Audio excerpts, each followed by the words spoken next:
Let's talk about urban sketching. This is an accordion-style sketchbook and my favorite for working outdoors. The reason why I want to talk about urban sketching is because it's a great practice for any artist who wants to develop their observational skills. It also has the added bonus of getting you outside. Now once you're outside, you'll have to select your subject matter. You can draw whatever catches your eye.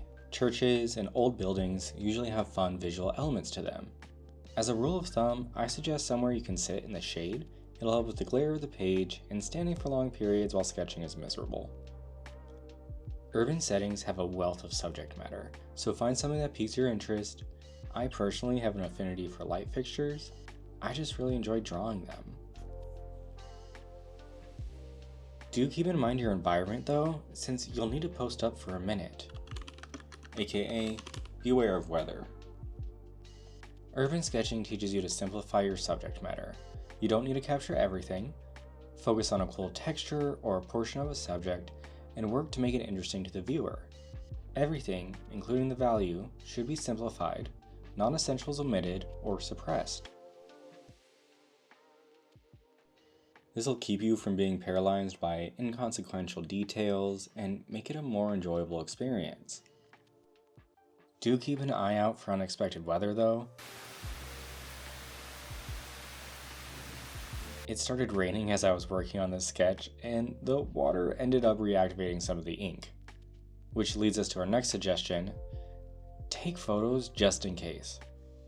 While it's not the goal, you may have to fall back on the cold hard facts expressed by photographs if the unexpected happens.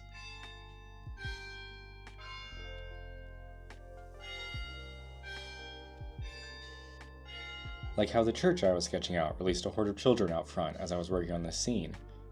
Even when working from photographs, it's important to work freely and to avoid too much detail.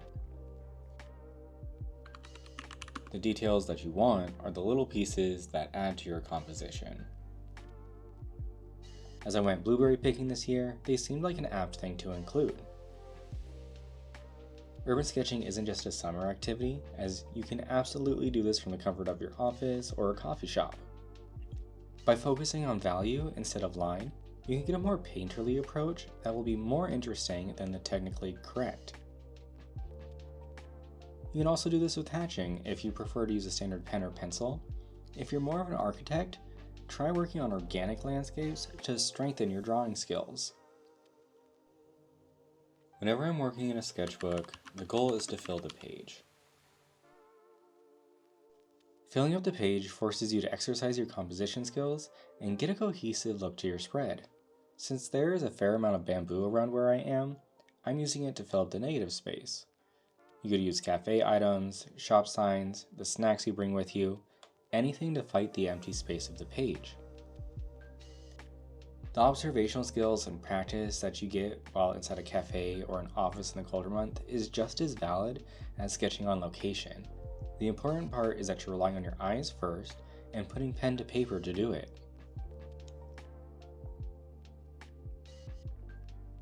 Brush pens were my focus for this sketchbook, partly because they're great and mobile, but also because they require a really delicate hand, and that's something that I'm currently working on. For this sketchbook, I limited my kit to 4 items: a black Pentel brush pen, the Pentel Micro brush pen in gray, one water brush that I filled with a light tone wash, and another with clean water. I'm pretty happy with how the sketchbook turned out. It started as a way to have some fun casual time with a friend who's an architect, and I'm proud of the fact that I finished it in full.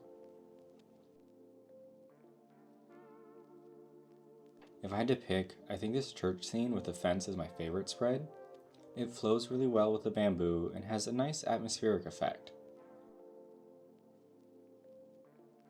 The string lights are also fun. So pack your favorite supplies, grab a sketchbook, and good luck drawing.